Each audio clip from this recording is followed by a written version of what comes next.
Hi friends, आप सबका बहुत बहुत वेलकम हमारे यूट्यूब चैनल पर, जिसमें करंटली अपना जो चल रहा था वो था करंट इलेक्ट्रिसिटी का टॉपिक। लास्ट टॉपिक में हमने बात की थी कि कैसे किसी वोल्ट मीटर और एमीटर का रेजिस्टेंस फाइंड आउट करते हैं, एरर फाइंड आउट करते हैं, और कैसे किसी रेजिस्टेंस को डिकोड किया जाता है कि कितनी इसकी वैल्यू है। उसके ऊपर जो कलर शो किए गए होते हैं उनके हेल्प से हम कैसे पता लगाएंगे कि इस रेजिस्टेंस की वैल्यू कितनी है। आज हम बात करने जा रहे हैं ड्रिफ्ट वेलोसिटी की। ड्रिफ्ट वेलोसिटी में चलने से पहले हम बात करते हैं, चलो हेडिंग हम लगा देते हैं, ये लगा देते हैं ड्रिफ्ट वेलोसिटी। देखिए ये क्या है, नॉर्मली क्या है, कोई भी वायर है जब हम मार्केट से खरीद के लेके आते हैं तो वो नॉर्मली इलेक्ट्रिसिटी से कनेक्टिंग में नहीं रहता है, कनेक्टिविटी उसकी नहीं होती है, या हम ये कह सकते हैं उस पर कोई पोटेंशियल डिफरेंस अप्लाई नहीं होता है। वायर जो हम ऑलमोस्ट खरीदते हैं वो कॉपर वायर होता है, या रेयर केस में जहां हाई वोल्टेज होता है वहां पे सिल्वर वायर होता है। नॉर्मली जो बात हम करते हैं वो बात करते हैं किसकी, कॉपर वायर की। कॉपर क्या है, कॉपर कंडक्टिंग मटेरियल है। ये लो, कॉपर है कंडक्टिंग मटेरियल। कंडक्टिंग मटेरियल उस चीज को बोलते हैं जिसमें फ्री इलेक्ट्रॉन्स हो, करंट को ले जाने के लिए, कंडक्ट करवाने के लिए। कंडक्टिंग मटेरियल उस वायर को बोलते हैं जिसमें बहुत सारे इलेक्ट्रॉन हो। किस चीज के लिए, करंट फ्लो के लिए। ये फ्लो करेंगे नहीं करेंगे, किस डायरेक्शन में करेंगे, ये सब तो है बाद की बात है। लेकिन कंडक्टिंग मटेरियल की अगर बात हम करते हैं तो इसमें बहुत सारे फ्री इलेक्ट्रॉन प्रेजेंट हैं। अब ऑलमोस्ट जब ये काम में नहीं लिया जा रहा होता है तो ये, अब ऐसा तो है नहीं कि वायर हर टाइम रेफ्रिजरेटर में रखा होता है। वायर को जब लेके आते हैं, नया घर हम बनवा रहे होते हैं तो वायर की दीवार में फिटिंग करवा देते हैं। तो वायर जो होता है वो ऑलमोस्ट दीवार में फिटिंग करवाया हुआ रहता है। इलेक्ट्रिसिटी उसमें नहीं फ्लो कर रही है, मतलब करंट उसमें फ्लो नहीं कर रहा है, कोई वोल्टेज उस पर अप्लाई हमने नहीं किया है, लेकिन ये एटमॉस्फेरिक हीट गेन करता रहता है। कोई भी वायर अगर है वो दीवार में है, अब एटमॉस्फेयर की जो हीट है वो उसको मिलती रहती है। मतलब इन जनरल कंडीशंस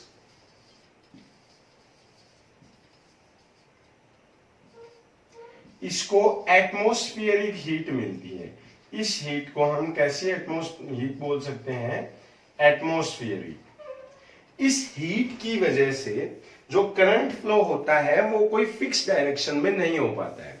कोई इलेक्ट्रॉन इधर जा रहा है, कोई इधर, कोई इधर, कोई इधर, कोई फिक्स डायरेक्शन इन इलेक्ट्रॉनों का नहीं होता है।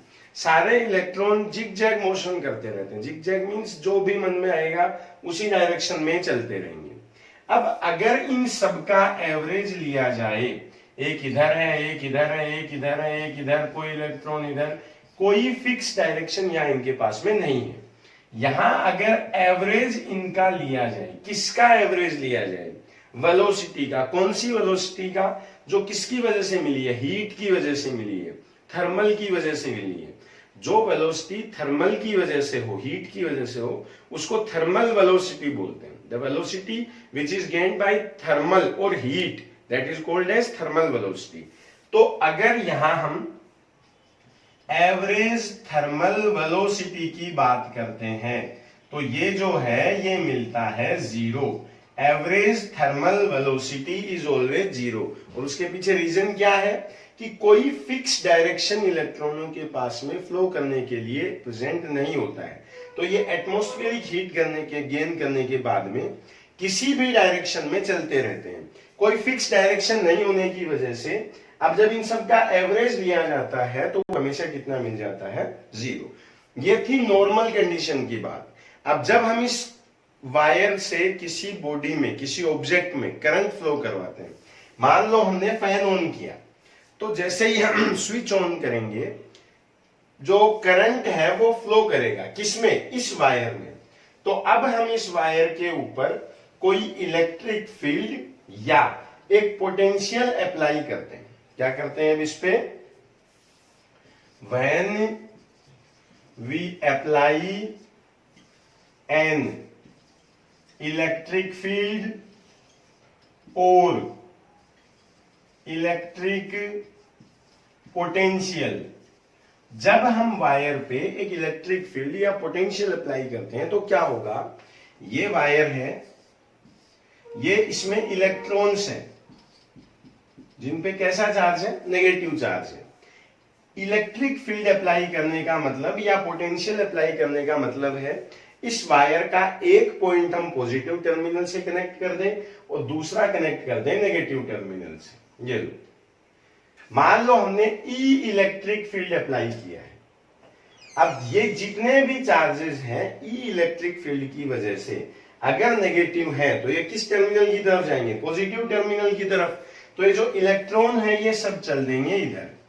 ये लो, जिस स्पीड से ये चार्जेस या ये जो इलेक्ट्रॉन है ये इलेक्ट्रिक फील्ड की वजह से मूव करते हैं उस वेलोसिटी को ड्रिफ्ट वेलोसिटी बोलते हैं।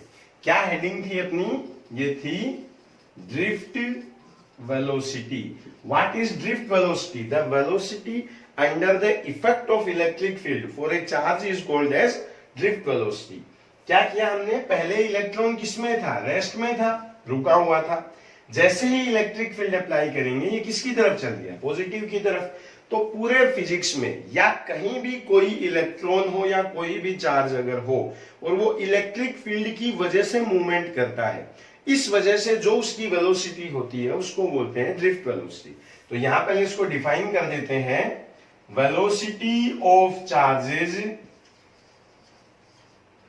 Due to effect of electric field is called as drift velocity। इसी को क्या बोलते हैं, drift velocity. So what is drift velocity? Drift velocity is the velocity of charges under the effect of electric field. इस velocity से जब ये चलेंगे उस वेलोसिटी को हम बोलेंगे ड्रिफ्ट वेलोसिटी। अब बात ये आती है कि इस ड्रिफ्ट वेलोसिटी की वैल्यू कितनी होगी, कैसे इसकी वैल्यू हम फाइंड आउट करें। तो देखो कैसे करेंगे, मैं इन सब चीजों को एक बार हटा रहा हूं ताकि हम इसको एक बार समझ सकें कि ड्रिफ्ट वेलोसिटी अगर हमें निकालनी हो तो कैसे निकालेंगे। देखो जब हम इलेक्ट्रोस्टैटिक्स पढ़ते हैं तो ये आता है कि अगर कोई इलेक्ट्रिक फील्ड हो E, इसमें अगर Q चार्ज को रख दिया जाए तो इस पे जो फोर्स है वो होता है F is equals to QE। अगर पॉजिटिव है तो E के डायरेक्शन में और नेगेटिव है तो E के अपोजिट डायरेक्शन में। ये है फॉर पॉजिटिव चार्जेस और ये है फॉर नेगेटिव चार्जेस। अब ये जानना चाहेंगे अगर पॉजिटिव होंगे तो इधर और नेगेटिव होंगे तो इधर। अब हमने किया क्या है कि ये कोई वायर था, यहां पॉजिटिव किया यहां नेगेटिव किया, यहां पे कोई Q चार्ज है जिसको हम ऑलमोस्ट इलेक्ट्रॉन मानते हैं कि नॉर्मली इलेक्ट्रॉन फ्लो करते हैं करंट के लिए। तो ये चार्ज आएगा इधर किसकी तरफ, ई इलेक्ट्रिक फील्ड में। तो यहां जो फोर्स इस पे लगेगा वो हमने कितना पढ़ा है, F is equals to QE। लेकिन 11th क्लास में जब हम न्यूटन्स लॉ पढ़ते हैं तो न्यूटन के लॉज में एक चीज आती है कि F इज इक्वल्स टू होता है m into A, force is equals to mass into acceleration. तो F इज इक्वल्स टू हम लिख सकते हैं m इंटू ए। अब ये दोनों वैल्यू जो है ये फोर्स को डिनोट करती है। F is equals to ma भी फोर्स है, F is equals to QE भी फोर्स है। अगर इन दोनों को हम एक जगह कर दें तो यहां से क्या लिख सकते हैं कि QE इज इक्वल्स टू होता है ma। A क्या है, A को हम बोलते हैं एक्सीलरेशन। क्या होता है acceleration, A is equals to dv by dt या v अपॉन t। इसको यहां लिखते हैं vd अपॉन टो। vd तो है ये ड्रिफ्ट वेलोसिटी और ये है टाइम ऑफ रेस्ट, कि कितनी देर रेस्ट करता है। एक इलेक्ट्रॉन जब पॉजिटिव टर्मिनल की तरफ चलता है तो दूसरे इलेक्ट्रॉन सामने से आते हैं, तो वो सामने से जब दूसरे चार्जेस आते हैं तो उनके साथ में कोलिजन करता है। तो जितने टाइम तक वो चलता है बिना कोलिजन के उसको बोल सकते हैं टाइम ऑफ रेस्ट। अलग से एक्सप्लेन इसको कर देंगे क्या है। तो एक ही जगह हम क्या लिख सकते हैं, vd अपॉन टो, तो आएगा QE m vd by tau. अगर vd हम लेना चाहें तो यहां से क्या लिख सकते हैं, vd is equals to QE tau upon m। ये थी drift velocity of charges which are flowing in a wire under effect of electric field E। एक ऐसा वायर जिसपे हमने E इलेक्ट्रिक फील्ड अप्लाई किया है, Q चार्जेस जिनका मास m है, उनके लिए जो ड्रिफ्ट वेलोसिटी दी जाती है वो दी जाती है QE टो अपॉन m से। ड्रिफ्ट वेलोसिटी है क्या? Drift velocity is the velocity of charges under the effect of electric field. Electric effect के अंदर जो उनकी वेलोसिटी होती है उसको हम बोलते हैं ड्रिफ्ट वेलोसिटी। अब एक छोटा सा डेरिवेशन यहां आता है, the relation between current and drift velocity, इसको हम करते हैं। तो अब हम स्टार्ट करते हैं relation between drift velocity of charges and current in a wire. एक वायर में जो करंट है उसमें वो चार्जेस की ड्रिफ्ट वेलोसिटी में क्या रिलेशन लेते हैं। इसको आप अच्छे से इसलिए समझ लें क्योंकि जब हम एक चैप्टर पढ़ते हैं मैग्नेटिक इफेक्ट ऑफ करंट, वहां एक टॉपिक आता है force on A current carrying wire. वहां भी सेम कंसेप्ट हमारे फिर से काम आएगा। जो चीज हम यहां करने जा रहे हैं फिर से वहां अप्लाई होगी। करते क्या है, मान लो ये कोई वायर है जिसका क्रॉस सेक्शनल एरिया है ए। क्रॉस सेक्शनल एरिया यानी साइड का जो व्यू उसका है, ये एरिया कितना दे रखा है A. This is cross sectional area, ठीक है। मान लो इसकी लेंथ एल है। अब हमें करना क्या है, रिलेशन निकालना है किसमें, करंट में। करंट क्या होता है, I is equals to D Q by D T. मतलब हमें करंट लेना है, ठीक है। मान लिया यहां से करंट आता है I, okay. D Q, D का मतलब होता है एलिमेंट। जहां भी कहीं एलिमेंट की बात की जाए तो हम पूरे वायर को नहीं ले सकते, हमें पहले एक एलिमेंट लेना है। तो ये लो, यहां से हम एक एलिमेंट ले लेते हैं, ये रहा। इस एलिमेंट की थिकनेस हम ले लेते हैं, let thickness of element is dx। कितनी है इसकी थिकनेस, dx। इसको हमने मान लिया dx। और मान लें let there is n electrons in unit volume of wire. Wire के यूनिट वॉल्यूम में n इलेक्ट्रॉन है। अब मन में आ सकता है कि सर n क्यों ले रहे हैं। n इसलिए हमने ले लिया है, मान लो 2 हो सकते हैं, 5 हो सकते हैं, 20 हो सकते हैं, कितने भी हो सकते हैं। तो हमने उस लड़ाई को ही खत्म कर दिया। कितने ले लिए, n है, कि अगर यूनिट वॉल्यूम वायर का होता तो उसमें कितना चार्ज होता, n। हमें क्या करना है, I इज इक्वल्स टू लेना है D Q by D T. D Q क्या है, एलिमेंटल चार्ज। इस एलिमेंट में कितना चार्ज है। अब हमें यूनिट वॉल्यूम का तो है पता, इसका चार्ज हम तब ले सकते हैं जब पहले हमें इसका वॉल्यूम पता हो। तो क्या करेंगे, let volume of element. Volume क्या पढ़ते हैं हम, L into B into H. Length है, विड्थ है और हाइट है। इन दोनों को आप क्या बोल सकते हो, एरिया। तो इसको लिख देते हैं एरिया। और इसकी हाइट या थिकनेस कितनी ली है हमने, dx। तो यहां इसको लिख देते हैं dx। अब देखो यूनिट वॉल्यूम में कितने इलेक्ट्रॉन है, Ne। तो adx वॉल्यूम में कितने होंगे, adx into Ne। So charge in element, इस एलिमेंट में कितना चार्ज है, adx Ne, ठीक है। अब ये है dq, इस एलिमेंट का चार्ज। इस वैल्यू को अगर आप यहां पुट कर देते हो तो डायरेक्ट आंसर आपको मिल जाएगा। कैसे, dq की जगह आएगा a dx ne upon dt। dx upon dt जब हम 11th क्लास में वन डायमेंशनल मोशन पढ़ते हैं, 1D जिसको बोलते हैं, तो हम पढ़ते हैं कि v इज इक्वल्स टू लिखा जाता है dx बाई dt। अब यहां जो dx बाई dt है इसको हम क्या लिख सकते हैं, v। तो इसको लिख देते हैं I is equals to NEA V, और इस V के पास में लिख दिया जाता है VD। This is drift velocity. Heading क्या थी, relation between drift velocity of charges and current in a wire, किसी वायर में जो करंट है उसके और ड्रिफ्ट वेलोसिटी के बीच में जो चार्जेस की ड्रिफ्ट वेलोसिटी है उसमें क्या रिलेशन होगा। तो हमने क्या किया, करंट की डेफिनेशन लिखी, I इज इक्वल टू होता है dq बाई dt। dq का मतलब हमें लगा कि एलिमेंट है, इसलिए हमने एक एलिमेंट लिया जिसकी थिकनेस कितनी है dx, और हमने मान लिया कि यूनिट वॉल्यूम में कितने इलेक्ट्रॉन है Ne, तो इसका जो चार्ज आया वो आया ADX। Simple I is equal to dq by dt में अगर इस चार्ज को पुट कर दें तो करंट का रिलेशन हमें मिल जाता है। अब आगे बात ये आती है कि इस फॉर्मूले पे सवाल क्या आएगा। देखो एक तो एनसीईआरटी में जब आप बुक खोलोगे तो स्टार्टिंग में ही एग्जाम्पल दिया गया है, मन में आ सकता है कि सर हमें तो एयरफोर्स की, नीट की, जेईई कोई भी एग्जाम हो उसकी तैयारी करनी है, तो एनसीईआरटी का हमसे क्या लेना देना है। अगर आप एनसीईआरटी के सारे एग्जाम्पल और सारे क्वेश्चंस को अच्छे से कर लेते हो तो किसी एग्जाम में आप मार नहीं खाओगे, एटलीस्ट फिजिक्स में नहीं खाओगे। किसी एग्जाम की तो नहीं बोलेंगे, लेकिन फिजिक्स में आप मार नहीं खाओगे। एक तो आप एग्जाम्पल को करके देख ले, साथ में मैं आपको बताता हूं कि इस फॉर्मूले पे क्वेश्चन कैसे आता है। देखो I इज इक्वल टू है NEA dx, sorry NEA VD। अब दो सवाल हमसे पूछे जाते हैं, कैसे, what will be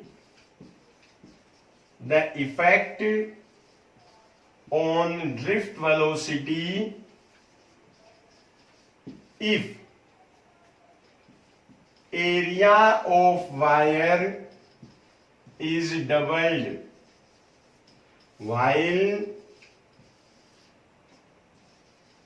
current is same while voltage is same।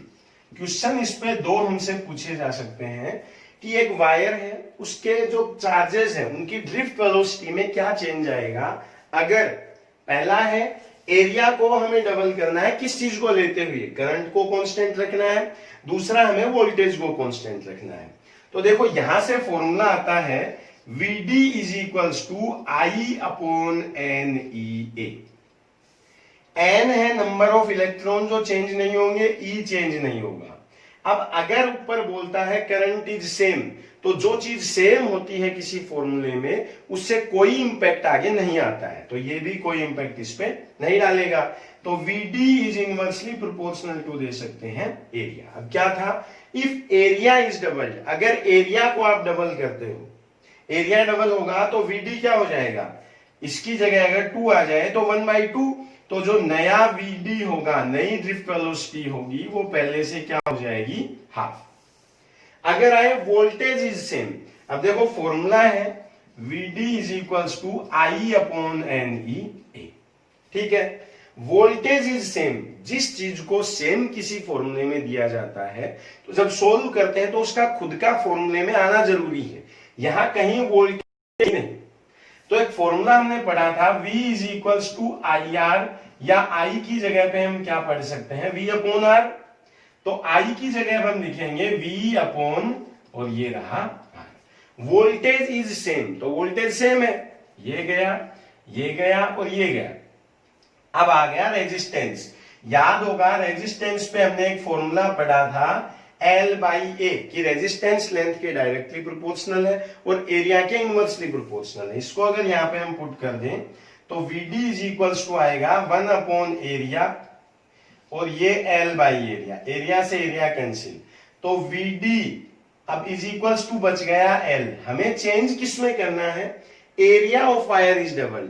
अब एरिया को आप कितना भी चेंज करो, एरिया तो है ही नहीं यार, means VD not depends on area, तो वो कांस्टेंट रहेगा, VD विल बी सेम। अगर क्वेश्चन में दिया जाए करंट इज सेम तब तो कर देंगे डायरेक्ट हाफ, और अगर दिया जाए वोल्टेज इज सेम तो उसको हम इस तरह से सोल्व करेंगे। ये था कि करंट का ड्रिफ्ट वेलोसिटी से क्या रिलेशन है और इस पे क्वेश्चंस हमसे कैसे पूछे जाते हैं।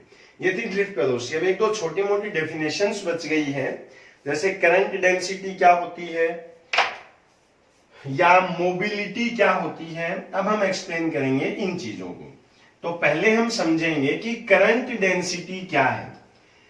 जैसे एक वर्ड हम सुनते हैं मास डेंसिटी। मास डेंसिटी क्या है कि एक रबड़ की बॉल है और एक आयरन की बॉल है, या एक पत्थर मान सकते हो, दिखने में सेम है, दोनों आपको दे दी जाए और पूछा जाए किसकी डेंसिटी ज्यादा है, तो आप कैसे देखोगे? दोनों को हाथ में लेंगे, जिसका मास ज्यादा है, जो हाथ आपका नीचे आता है उसकी डेंसिटी ज्यादा है, उसके ऊपर लिखा होता है मास डेंसिटी।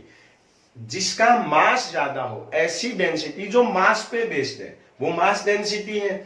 अब यूं ही यहां जो चीज हम पढ़ने जा रहे हैं वो है करंट डेंसिटी, इसको लिखते हैं जे से।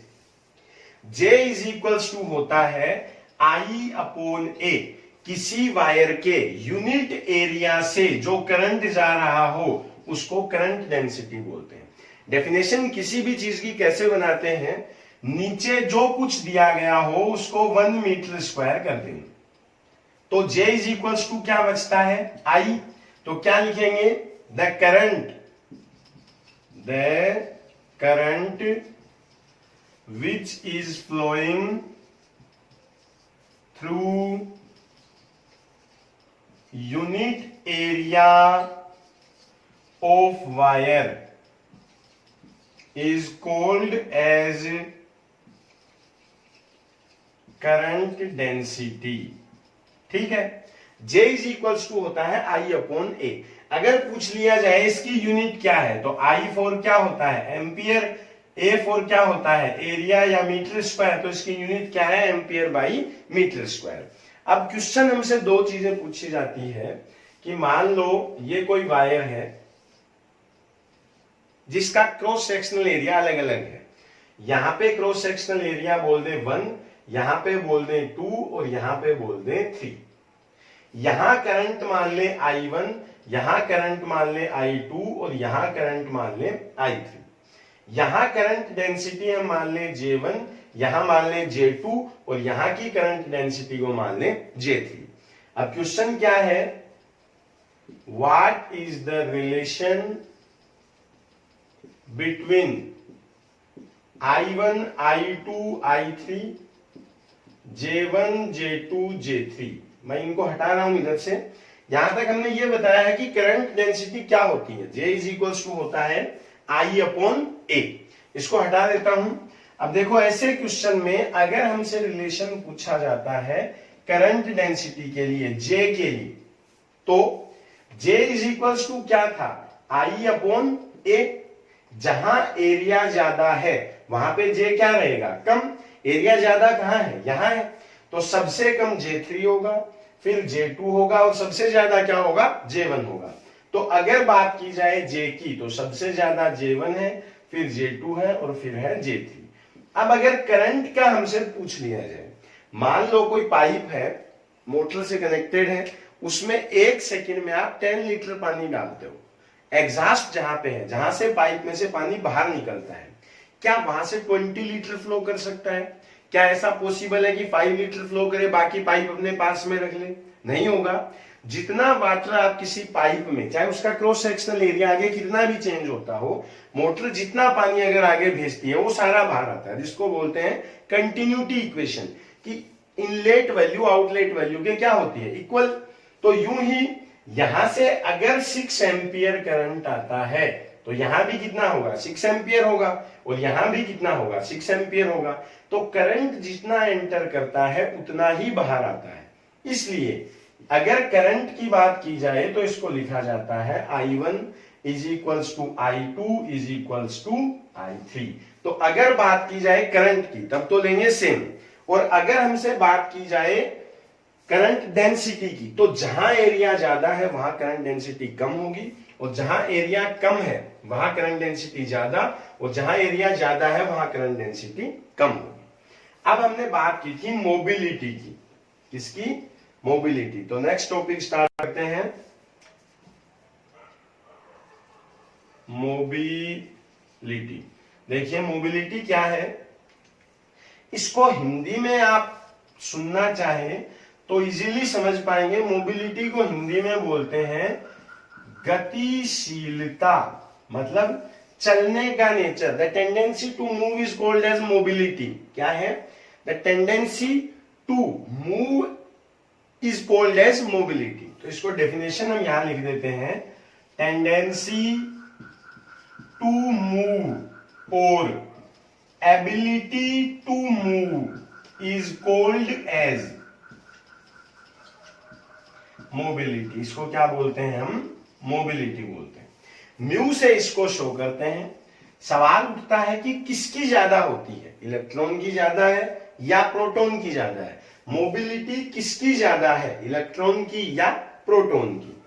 या नेगेटिव चार्जेस की ज्यादा है या पॉजिटिव की ज्यादा है? देखो क्या है, मान लो यहां कोई ऑब्जेक्ट है, नेगेटिव और पॉजिटिव कोई चीजें कैसे होती है, यहां से इलेक्ट्रॉन जब बाहर निकल जाए तो ये तो होगा नेगेटिव, और जिसने इलेक्ट्रॉन छोड़ दिया है वो क्या हो गया? पॉजिटिव। तो इलेक्ट्रॉन तो है नेगेटिव और जिस ऑब्जेक्ट ने इलेक्ट्रॉन को छोड़ दिया है वो है पॉजिटिव। इसको आप यूं मान सकते हो, ये कोई घर है और ये कोई आदमी है। अब यहां जो घर है वो किसकी तरह है? इस पॉजिटिव चार्ज की तरह है। इसमें से बाहर निकल के कौन जा रहा है? ये आदमी जा रहा है। तो ज्यादा टेंडेंसी चलने की किसकी है? क्या ऐसा कभी हुआ है कि आप स्कूल जाते हैं, मार्केट जाते हैं, वापस आते हैं तो आपको रास्ते में घर चल के आता हुआ मिले? क्योंकि उसकी टेंडेंसी हो चलने की, रास्ते में वो आपको पूछ ले रहे कहां जा रहा है, मैं तेरे पास आ रहा था। क्या कभी घर आपके पास चल के आए हैं? नहीं, घर फिक्स है, चल के हमेशा कौन जाएगा? आप जाओगे। तो यूं ही ज्यादा चलने की टेंडेंसी किसकी रहेगी? पॉजिटिव की या नेगेटिव की? नेगेटिव चीज है, जा रही है आराम से। तो जो ज्यादा टेंडेंसी है, म्यू ऑफ नेगेटिव चार्जेस जो है वो ज्यादा होता है म्यू ऑफ पॉजिटिव से। नेगेटिव आयंस की मोबिलिटी ज्यादा होती है पॉजिटिव आयंस की मोबिलिटी से। और मोबिलिटी होती क्या है? द टेंडेंसी ऑफ मूव और द टेंडेंसी और the ability to move is called as mobility. Mu से इसको लिखते हैं। दो छोटे फॉर्मूले अब हम यहां डिराइव करेंगे। पहला डिराइव करेंगे, देखिए पहला फॉर्मूला है रिलेशन बिटवीन म्यू एंड ई। देखो म्यू और ई में क्या रिलेशन होगा, या देखिए ये हम अभी नहीं पढ़ पाएंगे, पहले हमें रेजिस्टिविटी को पढ़ना होगा, उसके बाद ही हम यहां पे आ पाएंगे। पहले हम चलेंगे किसमें? रेजिस्टिविटी में। तो इससे पहले हम हेडिंग लगाते हैं रेजिस्टिविटी। देखो रेजिस्टिविटी क्या है, हमने ये पढ़ा है कि ये वायर है, इसका जो रेजिस्टेंस है ये प्रोपोर्शनल होता है L बाई A के, लेंथ के प्रोपोर्शनल और एरिया के इनवर्सली प्रोपोर्शनल। जब इस सिंबल को हटाते हैं तो एक कांस्टेंट यहां काम में आता है जिसको बोलते हैं रो। क्या बोलते हैं? रो। इस रो को बोलते हैं रेजिस्टिविटी, या इसी का दूसरा नाम है स्पेसिफिक रेजिस्टेंस। क्या बोलते हैं इसी को? Specific resistance. क्या है ये? रो इज इक्वल्स टू हम लिख सकते हैं RA बाई L। L को अगर हम कर दे 1 मीटर, एरिया को अगर हम कर दे 1 मीटर स्क्वायर, तो रो इज इक्वल्स टू क्या बचता है? R। एक ऐसा वायर जिसकी लेंथ 1 मीटर हो, एरिया 1 मीटर स्क्वायर हो, उसका जो रेजिस्टेंस है उसको बोलते हैं रेजिस्टिविटी। मतलब अगर आप वायर की रेजिस्टिविटी निकाल रहे हो तो ऐसा नहीं हो सकता कि कोई वायर है, इतना सा वायर हो, उसकी आप रेजिस्टिविटी निकाल दोगे। वो नेचर पे डिपेंड करता है। बाकी लेंथ हमेशा कितनी ली जाएगी? 1 मीटर, और एरिया कितना लिया जाएगा? 1 metre square. So what is resistivity? Resistivity is the resistance of a wire of 1 meter length and 1 meter square area। ऐसा वायर जिसकी लेंथ 1 मीटर हो, जिसका एरिया 1 मीटर स्क्वायर हो, इसका जो रेजिस्टेंस है उसको बोलते हैं हम रेजिस्टिविटी। तो रो इज इक्वल्स टू यहां पे क्या आ गया? R।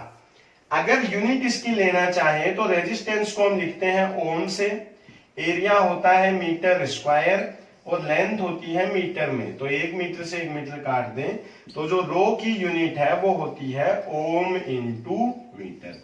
अगर कहा जाए कि कोई ऐसा वायर है जिसका कोई पैरामीटर ओम है, तो लेंथ पे कैसे डिपेंड करेगा? ओम तो है ये, तो लेंथ के डायरेक्टली प्रोपोर्शनल है। अगर पूछा जाए किसी वायर का कोई ऐसा पैरामीटर है जिसकी यूनिट ओम इंटू मीटर है, ये लेंथ पे कैसे डिपेंड करेगी? तो यही है। अब difference between R and rho, difference between R and रो।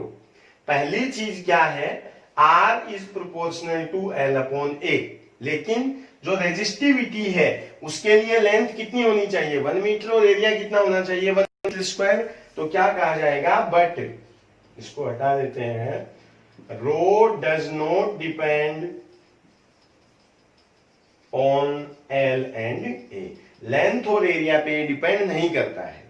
दूसरी चीज, rho only depends on nature of matter, सिर्फ नेचर पे ये डिपेंड करता है, जैसे कॉपर है, एल्यूमिनियम है, क्या है, उस पे डिपेंड करता है।